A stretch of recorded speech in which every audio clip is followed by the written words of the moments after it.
Hey, what is up, everyone, and welcome to episode 2 of Halfcourt Headlines. I am Andrew. Here's Aidan. A little bit sleepy, but yeah, that's what we got today. No, Aidan is packing up for a trip, and I will be taking over for this very packed episode of Halfcourt Headlines, episode numero dos. So let's jump right into it. Now, it was a crazy free agency. There were too many moves. I mean, it's not the NBA without too many moves, you know? So yeah, let's jump right into it. So starting off, the Jazz, they made a little bit of a head coach change. They hired Celtics assistant Will Hardy to a 5-year deal until 2027. They hired him after they fired Quinn Snyder because, in my opinion, Quinn Snyder, he's a good regular season coach, but he's not going to get you over the hump in the playoffs. So Will Hardy, a lot of people are asking, who is this guy? I'll tell you about him. So he was the head coach of the Spurs G League team in 2015 to 2018. He was an assistant for the Spurs until 2020, and then he was hired by Boston in 2021. Now he goes to the Jazz, who finished with a 49-33 record, and they lost in the first round. Overall, I think the hiring's pretty solid. There were a few guys that they could have hired. Like I think Mike Brown was an option.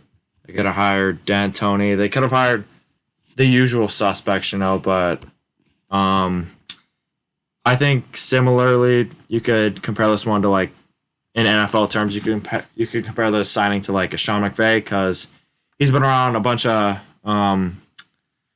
good coordinators, a bunch of good systems, and he's been around Greg Popovich's system in San Antonio. So you already know you're gonna get a good coach from him. A lot of great fundamental basketballs there, and he also spent a year with Ime Udoka, he was a really good defensive head coach, and he's been in the league for a while. And overall, I think Will Hardy could be a pretty good coach, especially in the right situation. Right now, he's 34. He's going to be the youngest active coach in the NBA, so we'll see what happens with that. Could be interesting since the Jazz are trying to play a little, what do we do for the next couple years, you know? It'll be interesting, but yeah, that's their head coaching change, and I think nice little change of scenery for Donovan Mitchell. That could be good for him for sure. The Jazz also hired David Fizdale to be an associate GM. Kind of minor news, but he coached for the Knicks and the Grizzlies. Overall, I don't think he was the best coach. I'm just going to be honest. Yeah, you look at the teams, the Knicks and the Grizzlies, pretty bad records. But for real, he can manage players really well.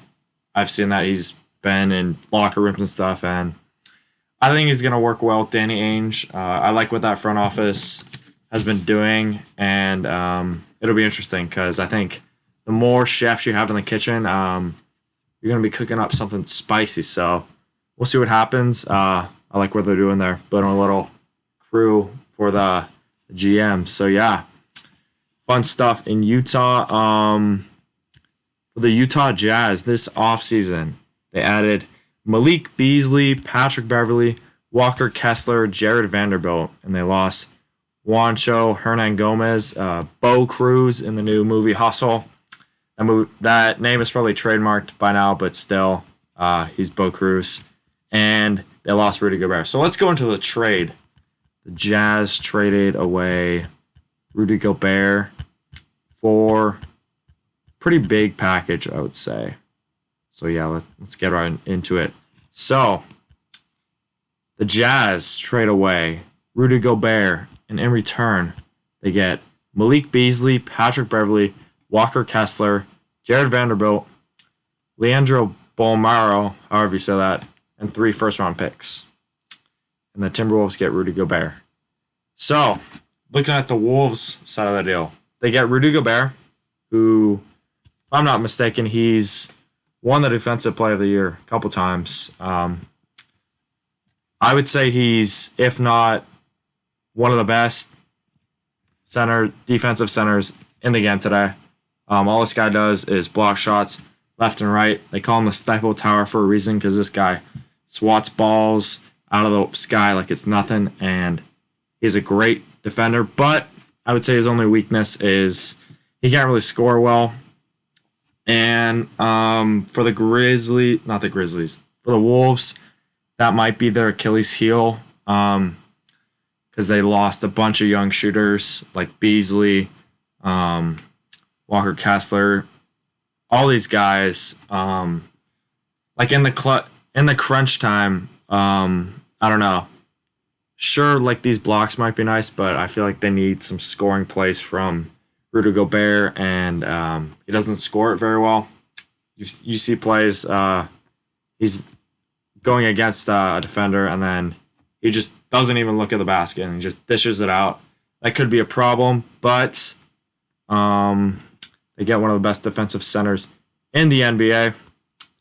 There's a reason why he's called the best defender. It's because he suspended a season. Just kidding. We're all jokes today. And for the Jazz, they get Malik Beasley. I really like Malik Beasley. This guy is he's going to be a good player if he isn't already. Right now, he's 25 years old. The past, I would say 4 seasons after being traded to Minnesota, he averaged double figures. He's overall he's a really gifted scorer. He could for sure be a great scorer if he continues to develop. They also get Patrick Beverley, Clippers fan. I love Beverley. I love the heart. I love the hustle. Just everything about him. You always want to have a player like him on your team, and I think that that attitude, that talk smack attitude, I think that's gonna do well for them if they make the playoffs, or it's gonna be at least fun. It's gonna be at least fun to watch, especially in a rowdy environment like Utah. They also get Walker Kessler, who was the rookie that the Wolves just drafted. How tall is this guy? Because this guy is allegedly, he's 7 feet tall. Played for Auburn. The Wolves drafted him. I think he's more of a project, to be honest, but they now have their starting center. In college, he averaged 11, 8. So about a double-double. Oh my gosh. With 4.6 blocks a game in 34 games for Auburn.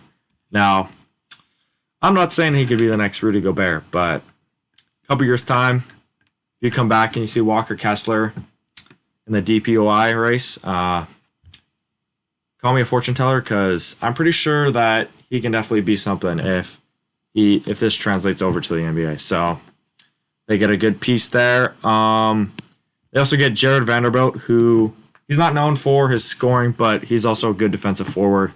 I like what they're having there. And they have 3 first-round picks coming up. So overall, who wins the trade? I think the Jazz win the trade here. They get future capital and some young players.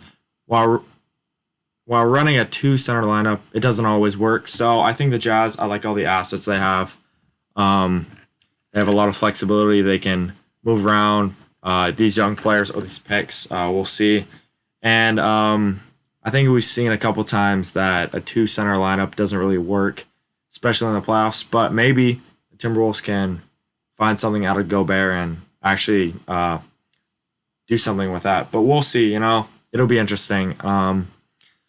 But the Jazz won this trade by just a bit. So the starting lineup for the Jazz potentially is going to be Mike Conley, Donovan Mitchell, Bogdan Bogdanovic, Jared Vanderbilt, so they get a new power forward, and potentially Walker Kessler if Udoka Azubuike has a down season. So we'll see.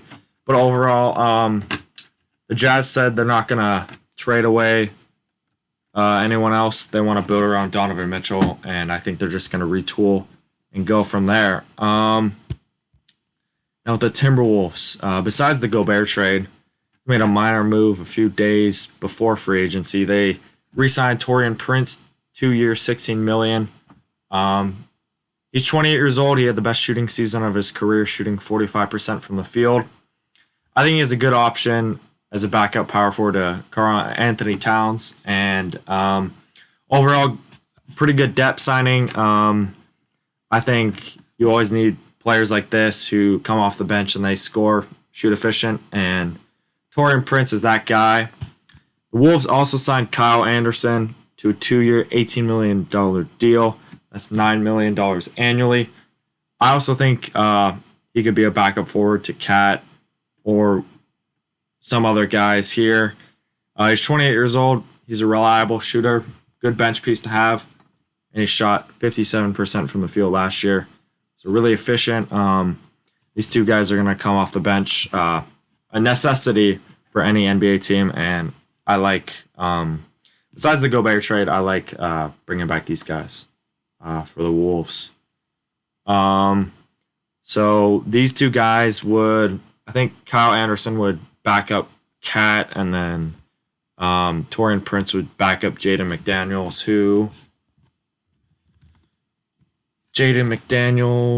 he's 21 years old. Ooh, I didn't even realize they had him. He's been playing since 2020. I think this could be a big year for Jaden McDaniels. He's only 21 and he's already shooting 46% from the field, 32% from three, not the greatest, but he's a small forward, and you live with what you get, and he could be a big part of this Timberwolves team for sure. If D. Russ or Anthony Edwards or Cat, if they have a down game, Jaden McDaniels could come in and say, I got you guys, and put the team on his back. We'll see. Very young, got a lot of upside. We'll see. So the starting lineup would be D. Russ, Anthony Edwards, Jaden McDaniels, Cat, and Gobert. So the front court is looking really tall. You're going to have a lot of problems if you're trying to drive, because I know these two are, well, Cat isn't a good defender, but I know it looks like they're good defenders. So you're going to have a little bit of an issue if you're trying to drive in. It'll be interesting. I think they're going to be a fun team to play on 2K. Yeah, overall, pretty solid offseason. I just don't like the fact that they lost all these young players like Beasley, Vanderbilt, and Kessler in one offseason. So we'll see. Maybe, in my opinion, I don't know. I feel like this might either go one way. It might blow up spectacularly in their faces, and they don't scratch anywhere near the finals. They lose in like the first round or something. Or they have Gobert magic and they take it all the way to a deep title run. We will see. But this for sure solidifies them as a playoff team if they weren't already. Now going on to the Pacers. What do the Pacers do this offseason? The Pacers exercise O'Shea Brissett. It's $1.8 million team option. Little bit about him. He's 24 years old. Still got a lot left in the tank for him. He plays power forward. Good size for a power forward. He's a pretty good scorer. Like Taurean Prince and who else did the Wolves sign? Anderson. Necessary signing. You always got to sign these guys. Power forward. He averaged 11, 6, and 1 with one blocked shot. And he shot 41% from the field, 70% from the free throw line. So pretty efficient numbers. Overall, I like O'Shea Brissett, and they should for sure re-sign him if they have the chance next season. And Pacers also re-signed Jalen Smith for 2 years. At first, he was in a bad spot in Phoenix. A lot of people were calling him a bust, including myself. But he's rebounded nicely, and he's had a good 2021 season. He scored 13 points and 7 rebounds. Greatly improved. Here's the way I see it for O'Shea Brissett. O'Shea Brissett is probably going to be in battle with Isaiah Jackson, but if he stays healthy, I feel like he could give Jackson a run for his money and potentially take that starting 4 spot. And Jalen Smith, where is Jalen Smith gonna go?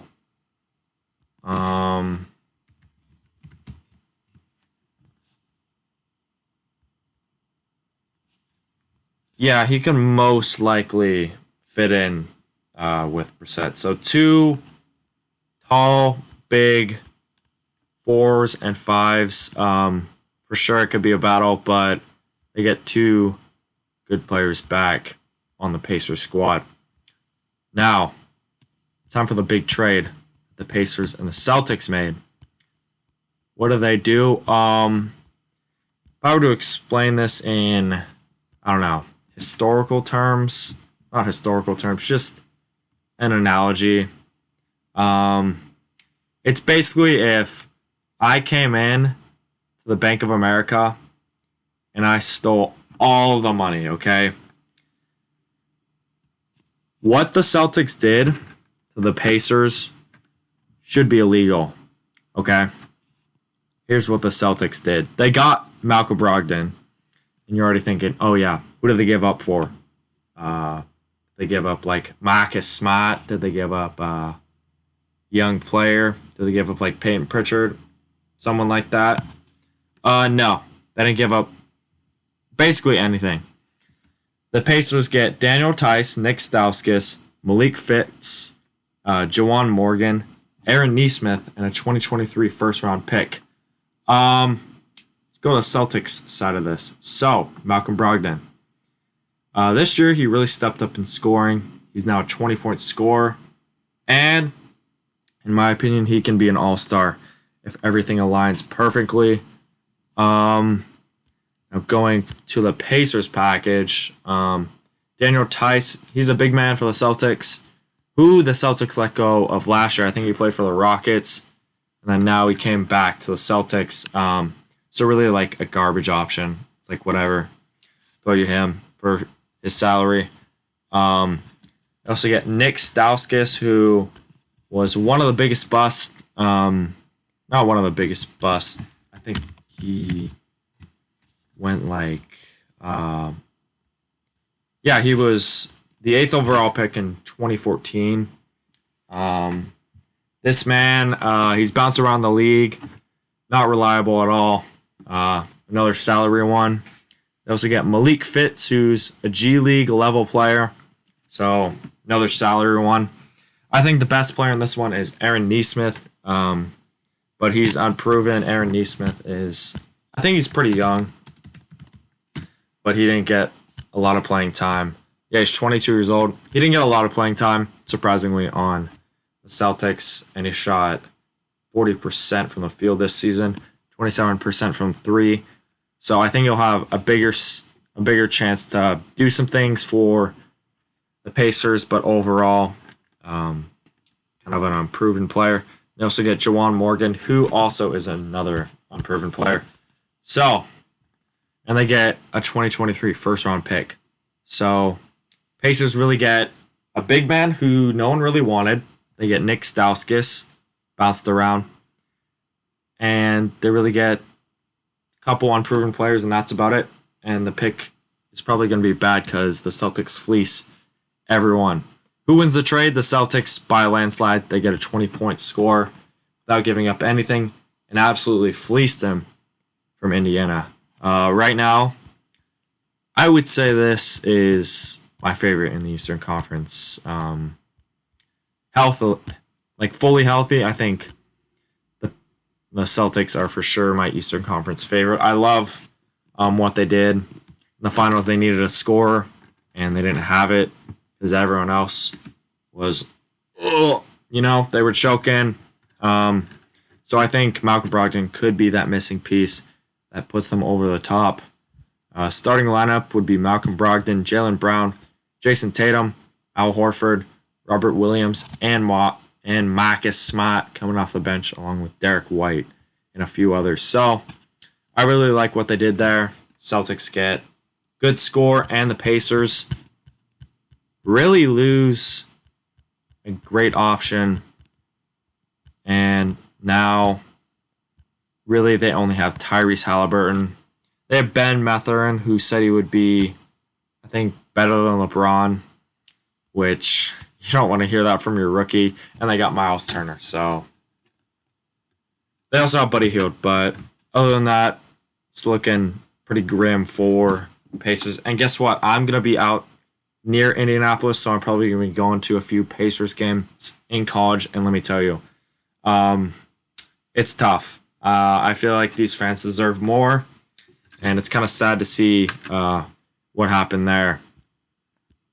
But they have a bunch of young players. We'll see what happens with them. Let's go check in on the Hornets.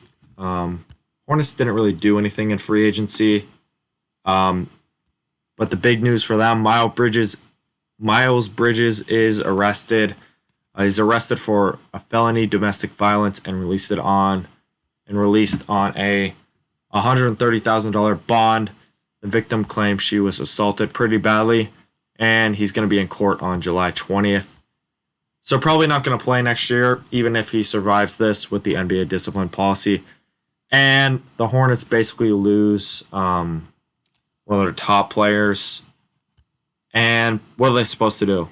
They can't really sign anybody because their whole offseason plan was to re-sign Miles Bridges, who, if I'm not mistaken, he had an all-star season. Pretty darn near close to one. Yeah, he averaged 20.2, so super breakout season. He 7 rebounds, 4 assists, and he shot 50% from the field and 33% from 3. So yeah, biggest season of his career thus far, and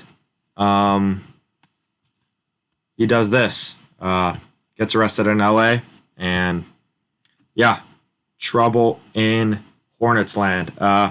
We'll see what happens though. It'll be interesting because I think if they don't get Miles Bridges back, I feel like they might be in the trading move because they're thinking about trading Gordon Hayward probably, and maybe PJ Washington because I don't know if he's the best option to have. He's 23 years old.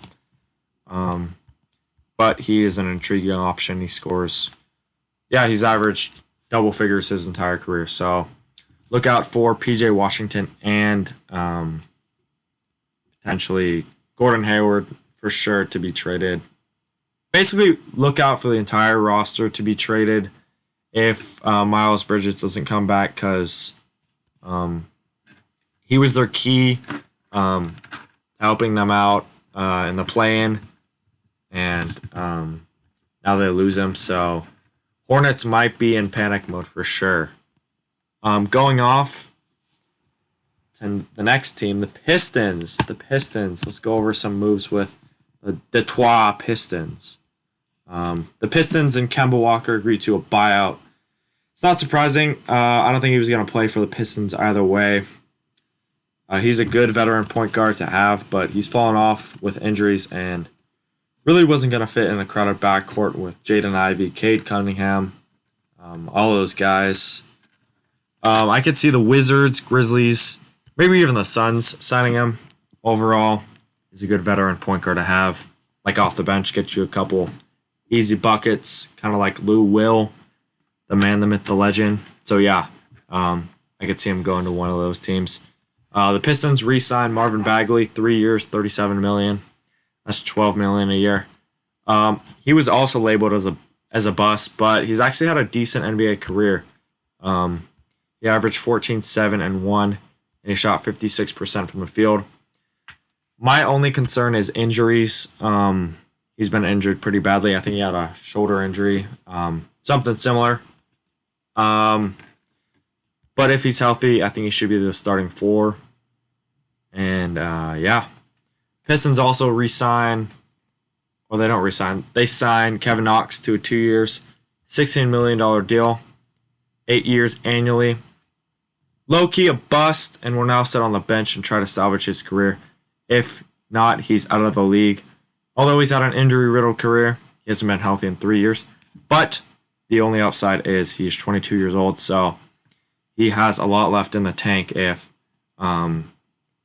he can actually make something happen. So the starting lineup would be Jaden Ivey, Cade Cunningham, Sadiq Bey, Marvin Bagley, and Isaiah Stewart, with Jalen Duren coming off the bench. So they got a bunch of nice young pieces. It'll be interesting to see what they do there. All right, next we go over to the Brooklyn Nets, who have had a really drama-filled NBA offseason. First of all, we have Kyrie Irving, who says, oh yeah, I want to go to the Lakers, all this, I don't want to play anymore. And then years prior, he was like, oh yeah, I'm committed to Kevin Durant, all that. And he does the exact opposite of what he said. And now, because of that, Kevin Durant requests a trade. Kyrie opts into his $37 million play option. So he's either going to stay here or he's going to get traded. And KD says, I've had enough of that. And he wants to play for Phoenix or Miami. So you could see KD on one of those teams. And according to CBS, KD hasn't checked his phone, nor answered calls from the team. So that's not good to hear at all.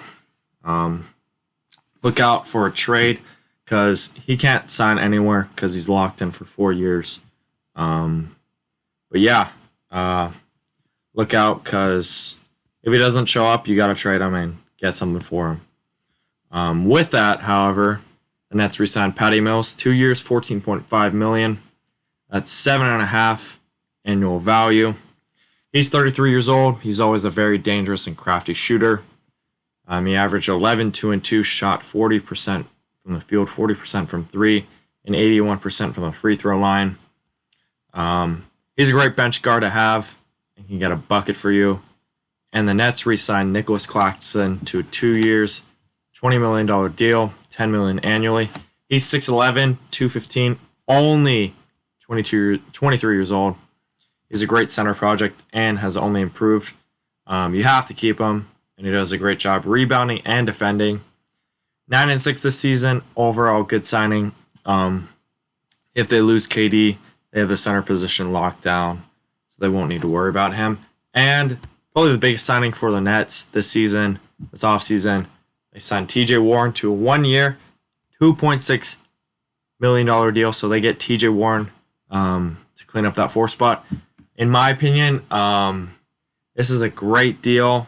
Really kind of like a steal because TJ Warren is a great scorer. He's a good defender too.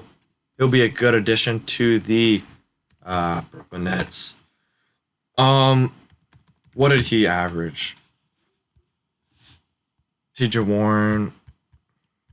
So when he played with the Pacers, he averaged 19.8. Yeah, he's been averaging like all those high teens, basically 20 points a game. Yeah, they get a good scorer who can play the 4 position. Assuming KD stays, it's going to be Kyrie, Seth Curry, Kevin Durant, TJ Warren, and Nicholas Claxton. So they really keep everyone around, and Patty Mills is going to be backing up Kyrie. So they keep everyone around, and they get an even better scorer. Who was the 4 last year? I think it was like Paul Millsap or someone. So yeah, they get TJ Warren. I like the signing. But let's talk about the Pacers one more time. In one offseason, they lose their starting shooting guard, and they lose their starting power forward. So not great in Indiana for sure. It's tough being an Indiana fan. Glad I'm not, but I can only guess. And prayers go out to you guys because you guys are real ones for sticking with your team. Now we go to the other New York team, the New York Knicks. What do they do this offseason?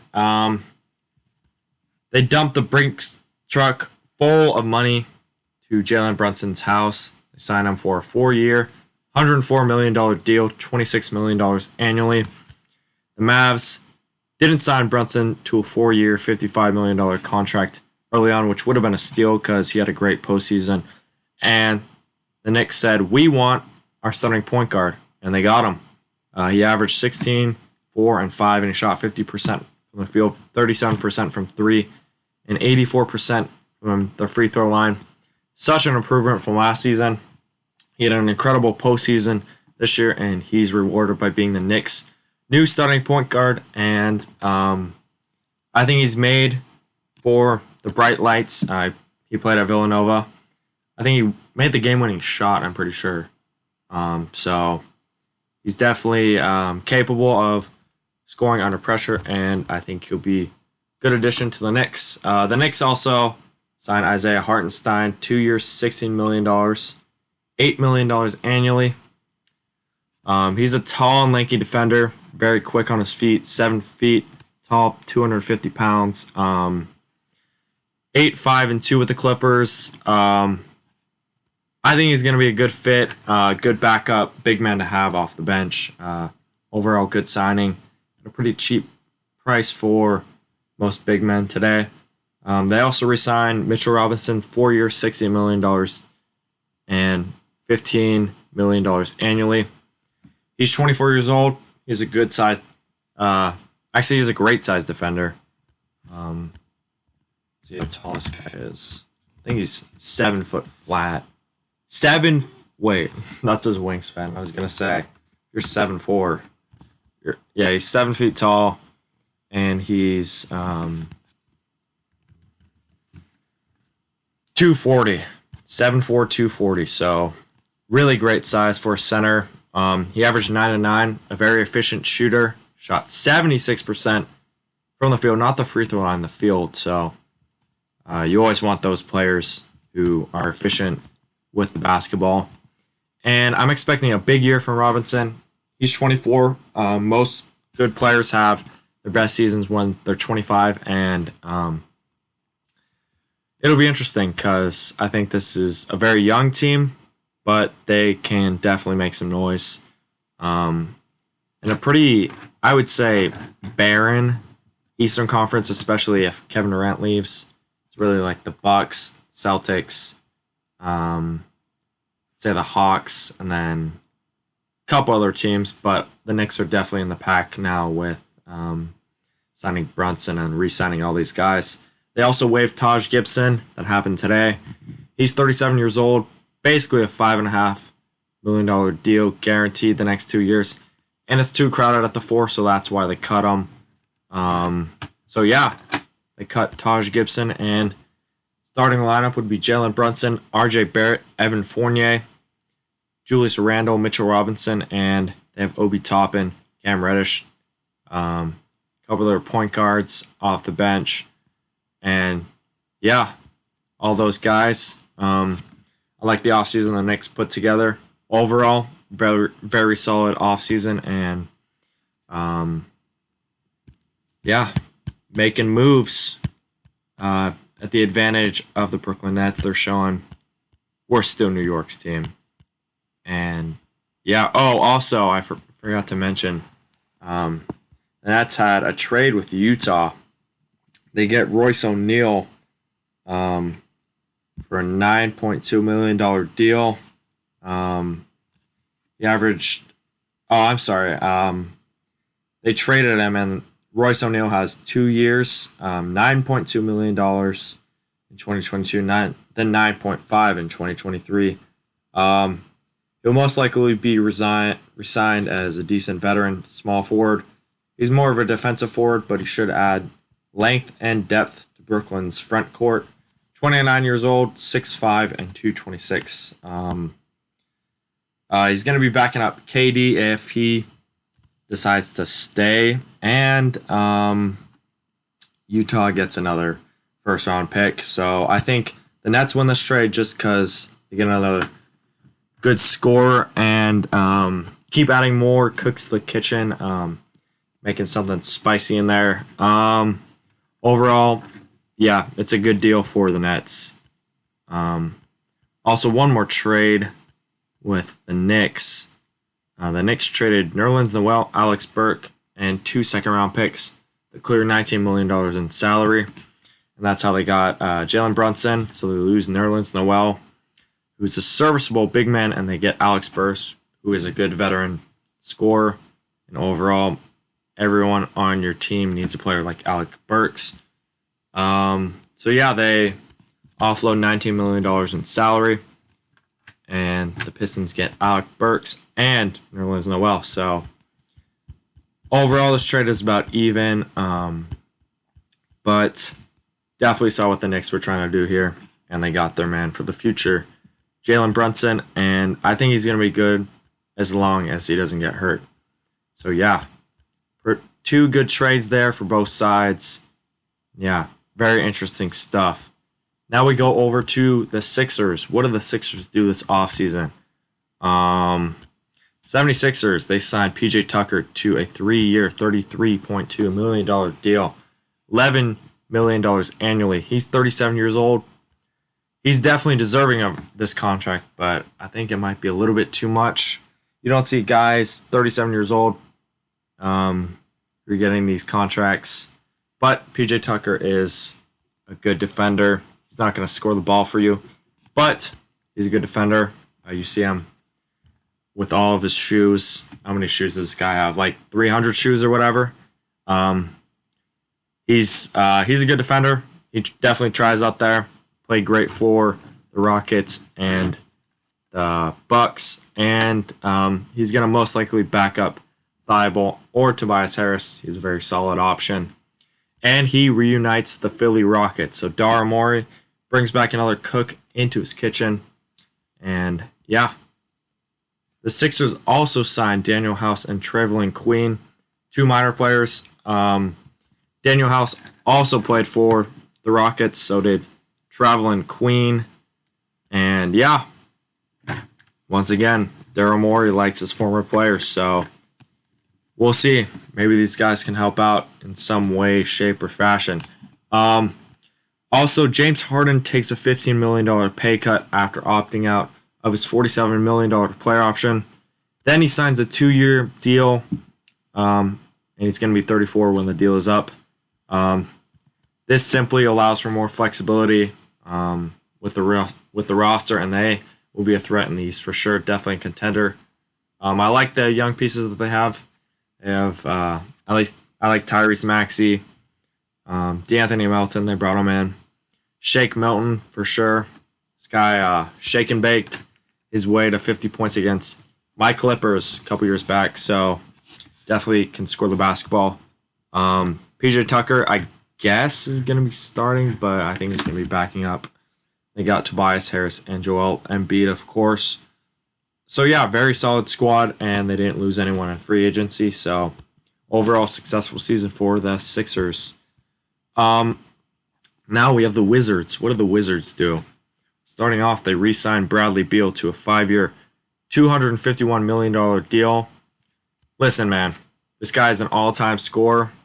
You want to play for a winner, but he stays home like Dame would be doing.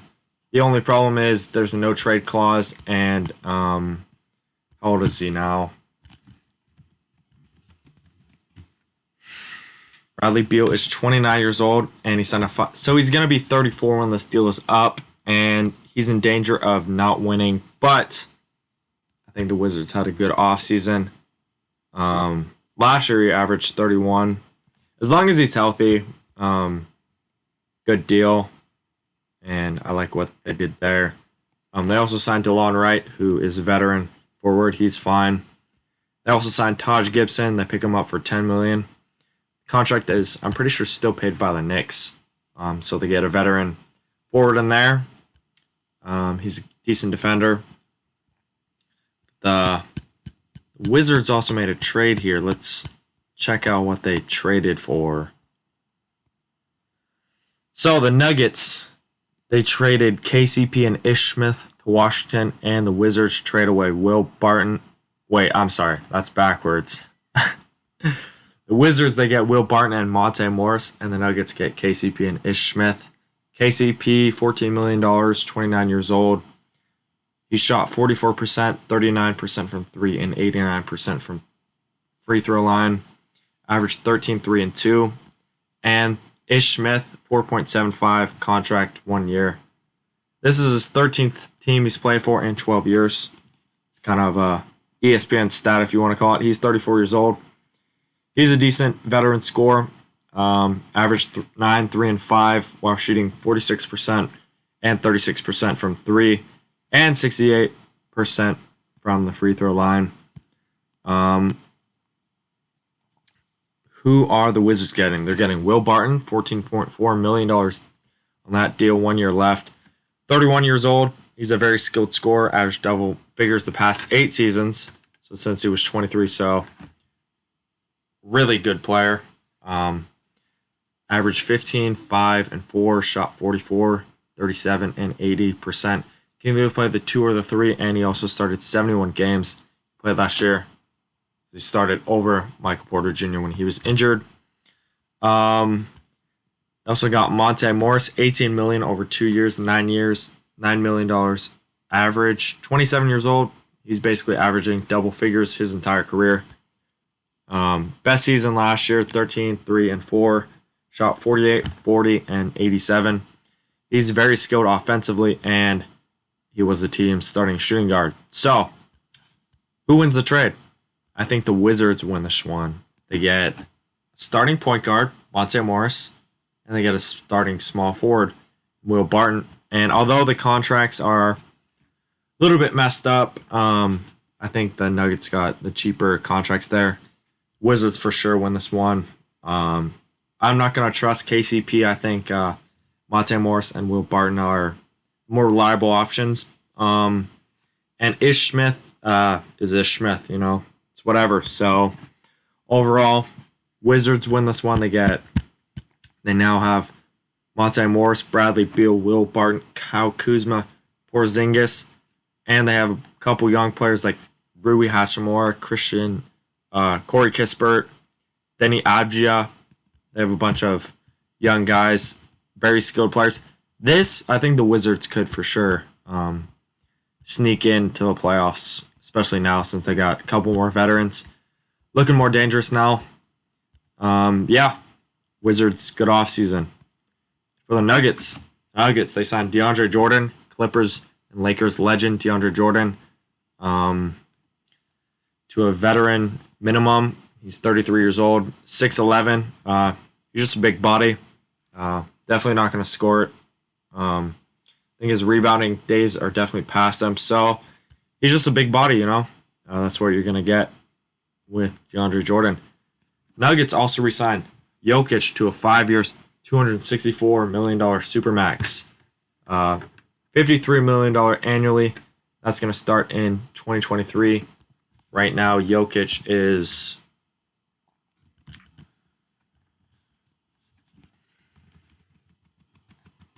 Jokic is 27 years old, so he's going to be 33 once this deal is up. Was it worth the money? Of course it was worth the money. I don't think it was an overpay, although $53 million is a lot of money. Curry gets $46 million this year. Harden and Westbrook both get $42. That $10 million extra could have went, I don't know, somewhere else, but you keep him here for basically his prime, early prime, if you want to call it that. He's here until 2028. So overall, good re-signing. Have to bring back the two-time MVP. And Nuggets, they also re-sign David Reed, who's a mid-veteran shooting guard. That's all he really is.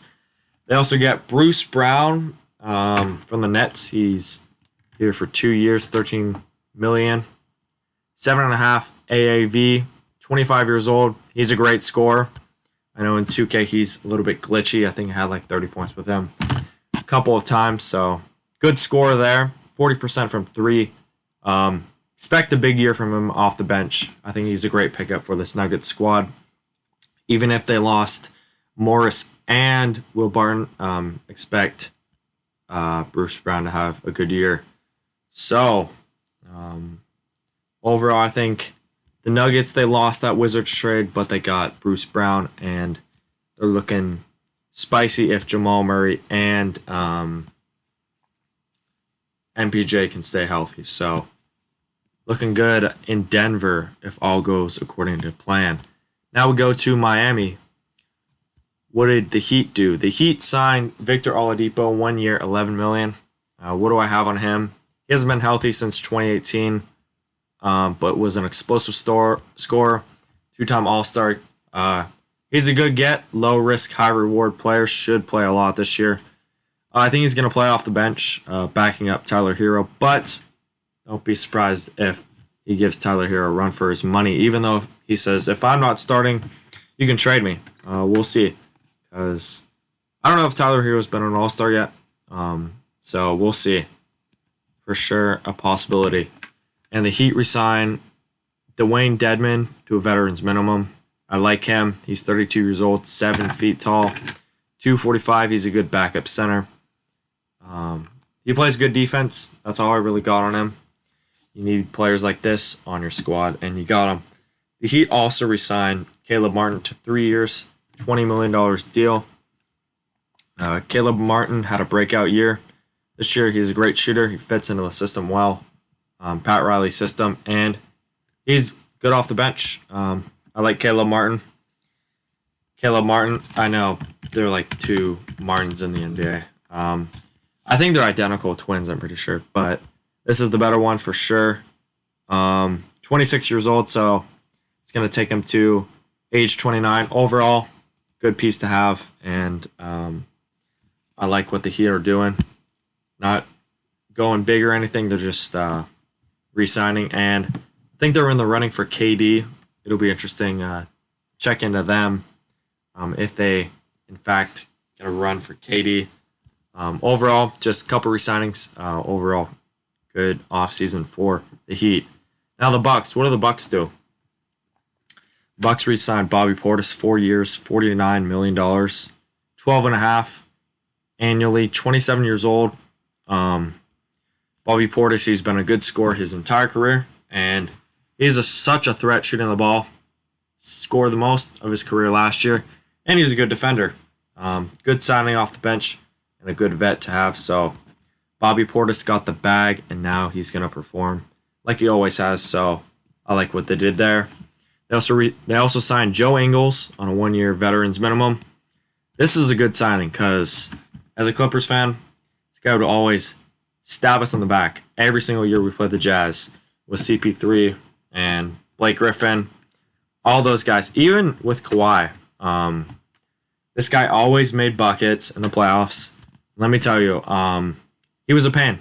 So the Bucks for sure get a good shooter there. They get the Aussie legend in Joe Ingles. He's 34 years old, but he's going to be a good catch and shoot player and a good catch and shoot threat. Overall, pretty minor signings, but they get a couple of those players there. They also re-signed Wesley Matthews, Javon Carter, both veterans. Won't really matter what they do. What do the Magic do? The Magic re-signed Mo Bamba, 2 years, $21 million, 10.5 annually. 24 years old. He's labeled as a bust by some. I think he was just injured, in my opinion. He's definitely shaping into a good big man, though. He averaged 11, 8, and 1. He shot 48%. And he's an incredible defender. I like Mo Bamba. Not the song. Just kidding. I love the song and I love the player. So they got a good defender back and pretty good score. They also re-signed Gary Harris, 2 years, $26 million. He's a good veteran guard. He can come off the bench and score. 27 years old. 11, 2, and 1. And he shot some good numbers there. Also re-signed Bull, 2-year deal. 7'2", 220, and 22 years old. So, in my opinion, I don't think Bull's had a chance to succeed, and now he does in Magic Land. I think he's a good shooter, and he's a good defender. The Magic, they have a lot of young pieces. Cole Anthony, Jalen Suggs, Franz Wagner, Paolo Banchero, Mo Bamba. They also have Markelle Fultz, RJ Hampton. They have Wendell Carter. Jeez. Jonathan Isaac in the third rotation. I forgot about this guy. He was a big body. I think he just got I could see a big year from Jonathan Isaac, and they also got Bol Bol. A lot of young players. It's going to be crowded for them, but overall, pretty successful offseason for the Magic. What do the Grizzlies do now? The Grizzlies re-signed Tyus Jones, 2 years, $30 million. That's $15 million annually. 26 years old. He's an efficient shooter from the field, 45% and 39% from three. He's going to be used as an asset and only for his shooting ability, but a solid now vet to have, and he's going to back up John Morant. So they re-signed Tyus Jones, and good veteran to have off your bench for sure. Now let's go to the Raptors. What do the Raptors do? The Raptors re-signed Chris Boucher, 3 years, $35 million, 11.5 annually. 6'9", 29 years old, 215. He's a good shooter, really efficient, and he shot 48% for his career from the field. Averaged 9 and 6, and he's good veteran big man, and he's going to back up Siakam. So good signing there. They also signed Thaddeus Young, 2 years, $16 million. He's 34 years old, another big man. You need these veteran big men on your team if you want to succeed. And overall, his scoring has declined, but I think his defense is going to pick him up. And he played for the Spurs last year, so we will see what the Raptors do from here. They also signed Otto Porter Jr., Wilt Chamberlain's direct descendant. Besides being Wilt's descendant, he's a solid four who is able to score and should help off the bench. So I like all three of these signings. Otto Porter is going to be backing up OG Anunoby. Thaddeus Young is going to be, I guess, backing up Precious Achiuwa. And I think Chris Boucher is for sure backing up Siakam. So overall, successful offseason for the Raptors. So good job on their part. Now let's go to the Thunder. Thunder, who have 1 million first-round picks the next couple of years. They re-signed Lou Dort, 5 years, $87.5 million. Basically 17 annually. He's 23 years old, 6'3", 215. Lou Dort is a player that gets better every single year. He averaged 17, 4, and 2, and he shot 40% from the field, 33% from 3, and 84%. So good numbers, and I think he should have a big year this year if he didn't have one last year. First year he averaged 6.8. Next year he averaged 14. Now he's averaging 17. Don't be surprised if this guy starts averaging around 20 points because he's a good scorer. And I like the Magic and the Thunder a lot because these are two very intriguing young teams that can make some noise if everything aligns perfectly. They have Josh Giddey, Shai Gilgeous-Alexander, Dort, Darius Bazley, who I guess he's good or okay. And they also have Chet Holmgren. So overall, very intriguing, promising young squad. We'll see what they do with that. Going off to the Suns re-signed Devin Booker, 4 years, $214 million, $53.5 million annually. Deal will be finished when he is 31. He's 27 now. Did he deserve it? Sure. He made all NBA first team this year. He's been a 3-time All-Star. Do I like it? No. I think he deserves to get paid around $30 million. But as a Clippers fan, I'm glad that the Suns screw up their cap space even more. They get a player who I don't really trust in the playoffs, but sure, I guess the Suns do. Also, some minor news. Devin Booker is a 2K cover athlete. I think it's unprecedented to have the first father-son duo in NBA history with Luka and Book going back-to-back years. Luka in 2021 and Booker, actually Luka going in 2022 and Booker going in 2023. So father-son duo, first time in NBA 2K history. You gotta love that. The Suns also get Damian Lee, 1-year deal. He's a good shooter. And they trade for Jock Landale, who's an overseas center. 26 years, and he could become something after having a minimal role on the Spurs. And he could play a part if Aidan leaves or they trade him. Yeah, some minor trades, minor signings, all that. Not much happening in Phoenix.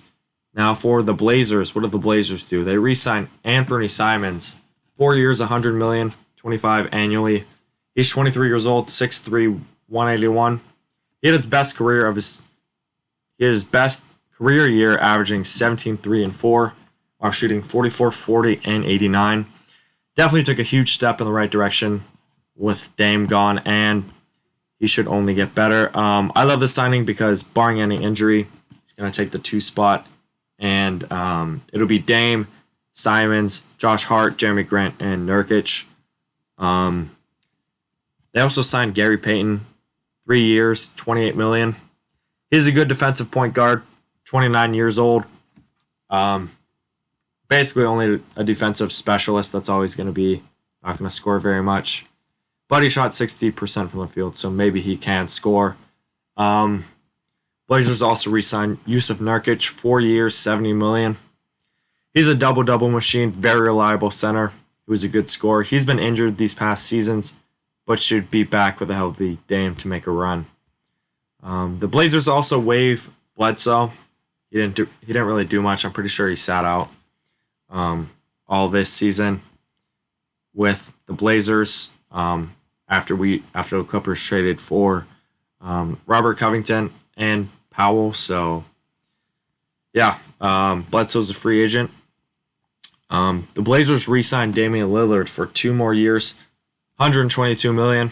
Contract's going to go through the 2026-2027 season.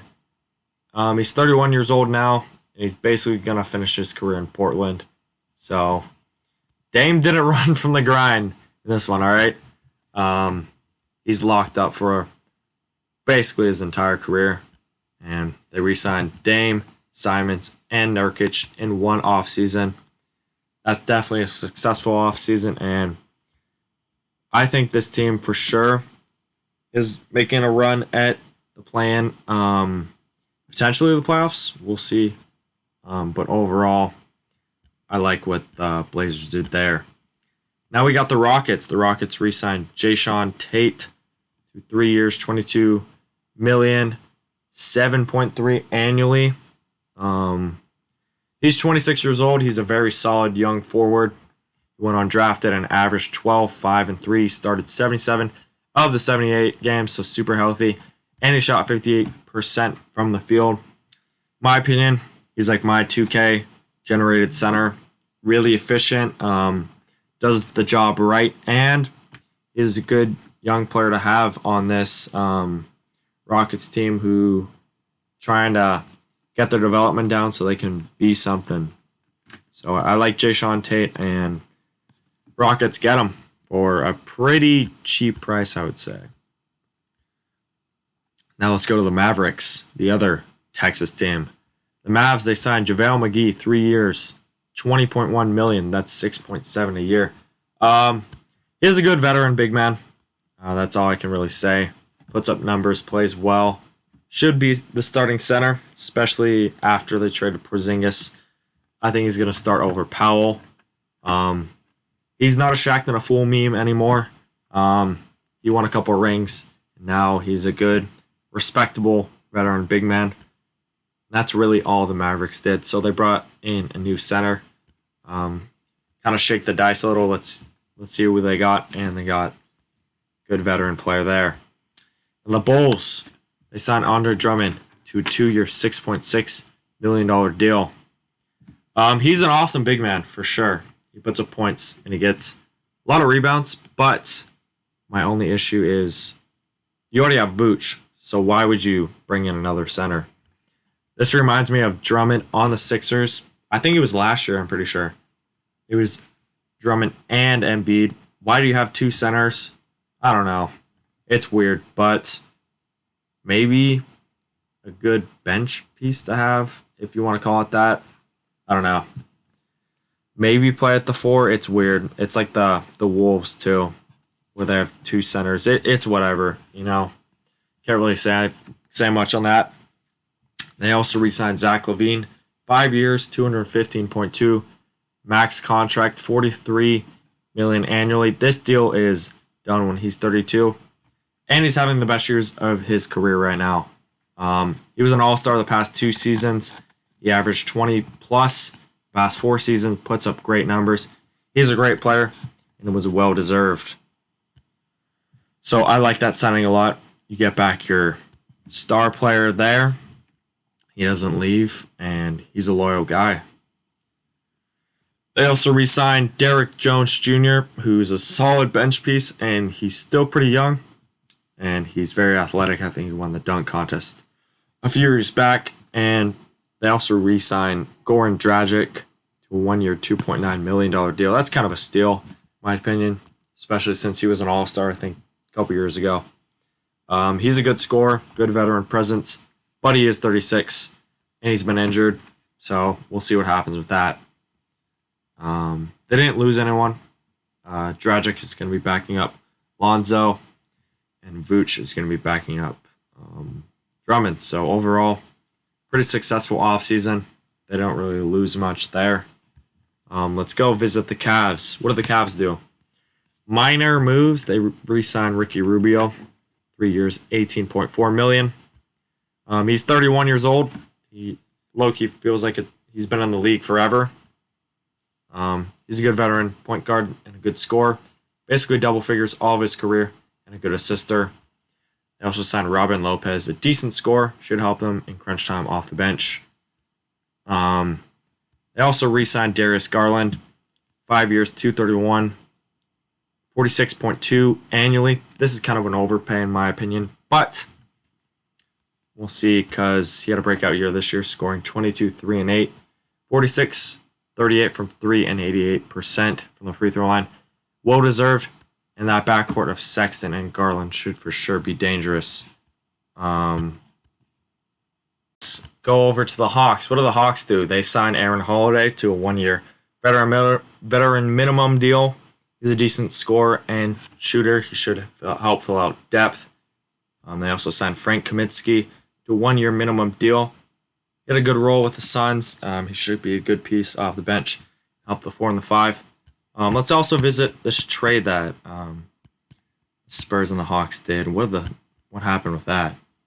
The Hawks traded away Danilo Gallinari, Jock Landale, and I think a couple picks. Yeah, 3 first-round picks. So what do the Hawks get? The Hawks get DeJounte Murray, who's a one-time All-Star. Good defensive guard, 16.5 in 2022, 17.7 in 2023. Then he's an unrestricted free agent. And he's probably going to get re-signed by Atlanta. 25 years old. He can only get better from here.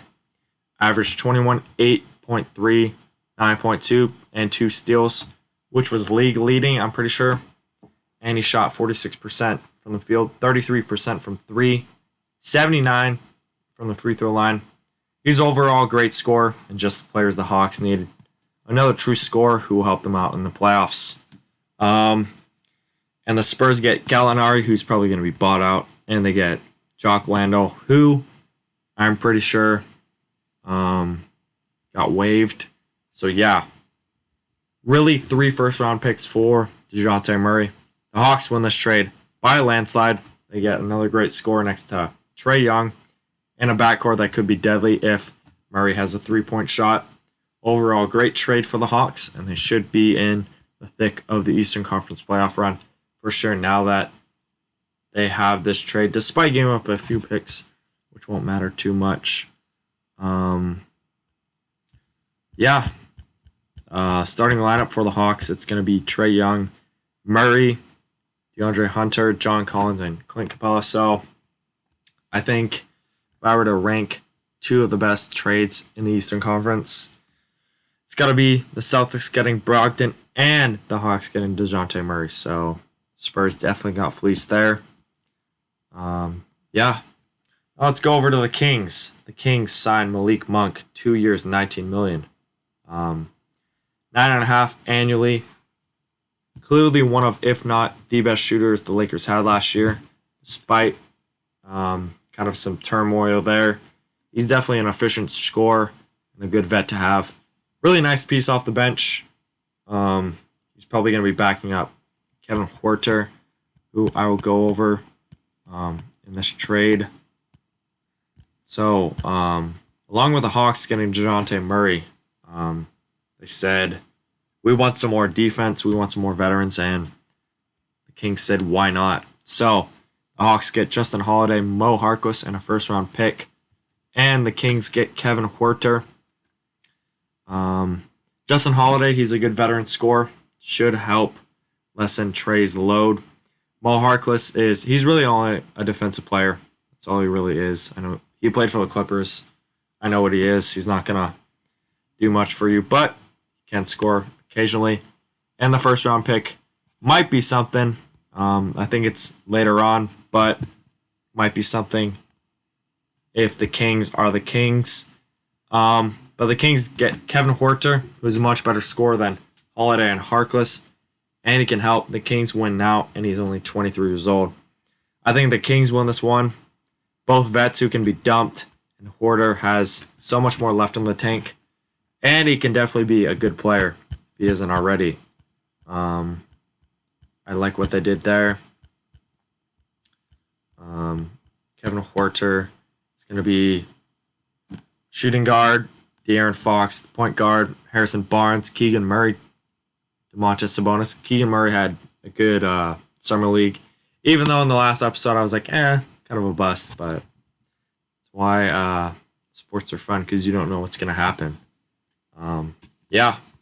They get Malik Monk and Kevin Huerter, and I don't want to say this, but they might be in the running for the play-in now. Not the playoffs, the play-in. So, good young squad. We'll see what happens there. Let's go to the Warriors, the defending champions. The Warriors re-signed Kevin Looney, 3 years, $25.5 million. He's 26 years old, key contributor to the Warriors' title runs, and he gets a well-deserved pay raise there. In my opinion, I think it's a good deal. Yeah, it's a good deal.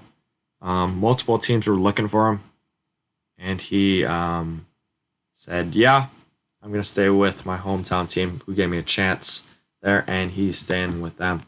They also signed Dante DiVincenzo, 2 years, $9.3 million. He's only 25, and he should be a good shooter, and he should help them out for sure. All right, now let's check in on my least favorite team in the NBA, the Los Angeles Lakers. What do? They signed Troy Brown to a minimum 1-year deal. He's 22. He can play multiple positions like the 2 and the 3. He's just a depth signing, in my opinion. Not going to get much with him. They also signed Lonnie Walker. This is the highlight of the Lakers offseason. He should help after losing out on Malik Monk. He's only 23, and he keeps getting better and better. Should be a good score for the Lakers this season. They also signed Damian Jones, another depth position. Not the best score, but he should back up Thomas Bryant, who I'll talk about next. Thomas Bryant, he's going to be the starting center if he's healthy. 24 years old, and he was drafted by LA. That was to get Westbrook. That was, I think, the Westbrook trade, I'm pretty sure. But overall, he scores a good amount, and he is efficient, and he is a good piece to have on your squad, especially with the hole that they have at center. They also signed Juan Toscano-Anderson, 29 years old, veteran player, not going to do much, but there should be a battle for where everyone will play center in the rotation. So I think the biggest storyline for the Lakers this offseason with the new players they brought in, who's going to start at center? I think it's going to be Thomas Bryant, then Damian Jones and Toscano-Anderson. But don't be surprised if Damian Jones and Toscano-Anderson flip-flop, because these two players are pretty similar. Going over the Pelicans, they didn't participate in free agency. what a week or whatever. They only signed Zion to a 5-year max rookie extension. Um, I like them next year. They have tons of youth and should be dangerous if healthy. We saw what they did to the Suns without Zion. Um, Very dangerous team. If all the pieces align, they should be for sure a safe bet in the playoffs. So they got Zion back. A lot of people said he wasn't going to come back. Maybe go to the Knicks. But Zion stays in the Big Easy. Now going over to the Spurs. Spurs got snubbed. They got stolen from. They got bamboozled. They got taken away. They got robbed. DeJounte Murray, and they didn't do anything else. So, yeah, tough to be a Spurs fan. What are you gonna do about it, though? I think those were all the trades. I'm pretty sure.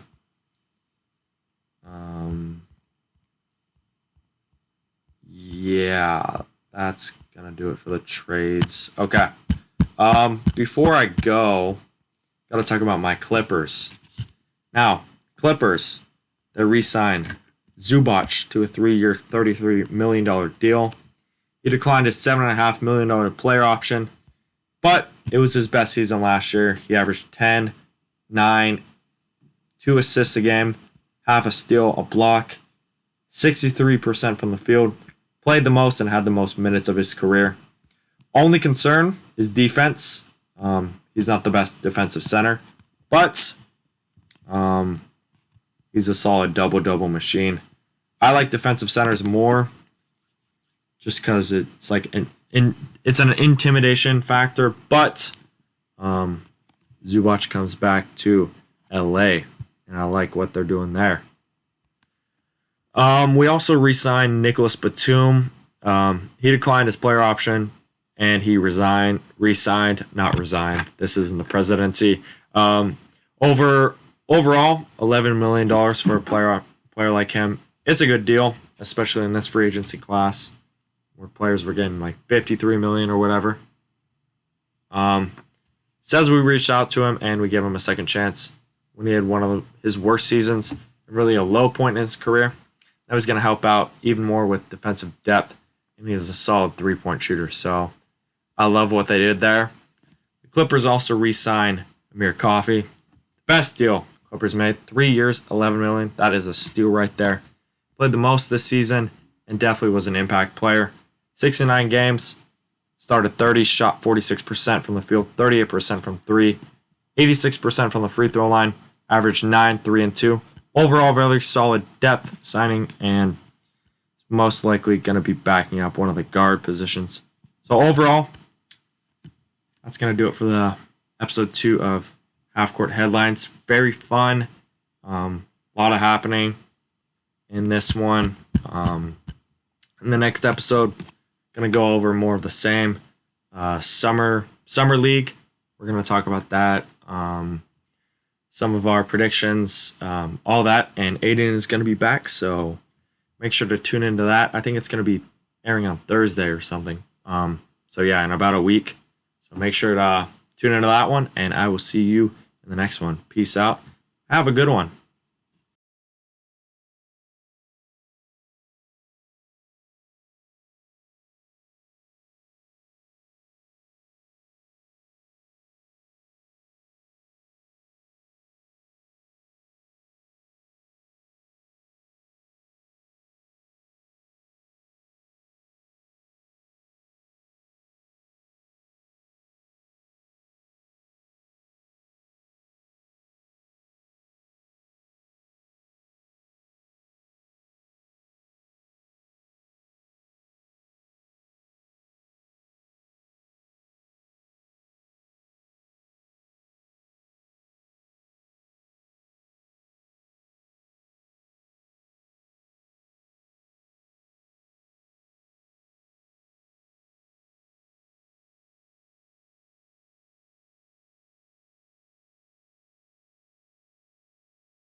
All right, now let's